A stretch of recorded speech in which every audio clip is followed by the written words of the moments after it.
PUBG ban लगा दिया गया है। पबजी को बैन कर दिया दिस गया इज है। Going to be the biggest mistake. जो सपना मैं देखने की ट्राई कर रहा हूं वो शायद टूटने वाला है। We to the hardest call of our life. Mike ठीक है? जय श्री राम दोस्तों, मैं हूं अभिजीत कपाड़िया और यह है मेरी कहानी। सो हर कोई किसी ना किसी चीज से या किसी ना किसी प्रॉब्लम से लड़ रहा है। तो ये वीडियो सीरीज है उन फाइटर्स के लिए जो कहीं ना कहीं अपनी लाइफ में कुछ अच्छा और कुछ बड़ा करना चाहते हैं। तो सारे पहलू डिस्कस करेंगे, क्यों हमने ई स्पोर्ट्स पॉज किया और कैसे हम आगे बढ़े। ठीक है, तो आइए शुरू से शुरुआत करते हैं। So what is e sports? आइए समझते हैं अच्छे से। पहले ई स्पोर्ट्स क्या है? ई स्पोर्ट्स का फुल फॉर्म है इलेक्ट्रॉनिक स्पोर्ट्स। जैसे फुटबॉल में होता है, हम अलग अलग प्लेयर को एक क्लब में डाल के बाद में हम उनके साथ खेलते हैं, वैसे ही ई स्पोर्ट्स में प्रोफेशनल वीडियो गेमर्स को हम हायर करते हैं। वो रिप्रेजेंट करते हैं हमारे ऑर्गेनाइजेशन को in India and throughout. Let me take you back in 2021 where the gamers, the community were insane, जहां पे मुझे ये लगा था that this is the future. So date थी May 24, 2021, जब मैंने प्रोफेशनल स्ट्रीमिंग यूट्यूब पे शुरू की। I gave my all. मैंने अपना दिल, मेहनत, सब कुछ उसमें लगा दिया just to fit into this ecosystem. मैंने सोचा अगर यूट्यूब पे लाइव स्ट्रीम करूंगा, लाइव गेम्स खेलूंगा, तो मेरी भी एक कम्युनिटी होगी, मेरे भी फैंस होंगे, मुझे भी फेम मिल जाएगा। एंड कम ऑन गाइस, ये सब चीज किसको नहीं चाहिए? But then here is the dark truth.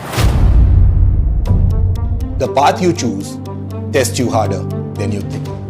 कहने का मतलब है कि हम जो हर वक्त चाहते हैं वो हमें मिलेगा या नहीं, ये हमें पता नहीं। सो बहुत टाइम तक स्ट्रीमिंग करने के बाद फिर मैंने सोचा क्यों ना एक ई स्पोर्ट्स ऑर्गेनाइजेशन क्रिएट की जो properly e sports content creators या ई स्पोर्ट्स प्लेयर्स के साथ मिलकर वर्क करें। बट मुझे नहीं पता था कि this is going to be the biggest mistake of my life.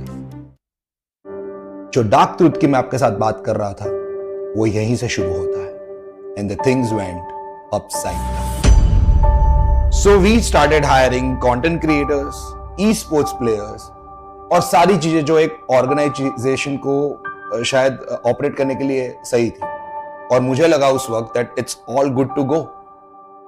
But unfortunately मुझे क्या पता था, जो सपना मैं देखने की ट्राई कर रहा हूं वो शायद टूटने वाला है। We had big sponsorship lined up, बड़े सपने और पार्टनर्स भी बहुत अच्छे थे, पर एक के बाद एक सारी चीजें बिखरती गई। वो चीजें हुई नहीं जिसकी वजह से हम आगे जा सकते थे। जैसे कमिटमेंट होल्ड अप नहीं कर पाना, कैंपेन्स टाइम पे डिलीवर नहीं कर पाना, बहुत लोगों ने बैकस्टेप किया, बहुत कुछ हुआ, बहुत सारे ट्रस्ट ब्रेक हुए, पर फिर भी I thought that I can pull this off somehow. But तब कुछ ऐसा हुआ जिसके लिए मैंने शायद दूर दूर तक सोचा नहीं था। जिस पर्टिकुलर पर्पस के लिए हमने ई स्पोर्ट्स टीम और कंटेंट क्रिएटर्स को हायर किया था, इंडिया में वो गेम ही बैन हो गया।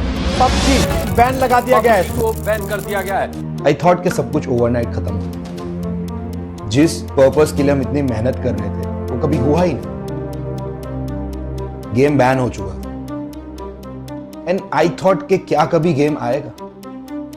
What will be the time span?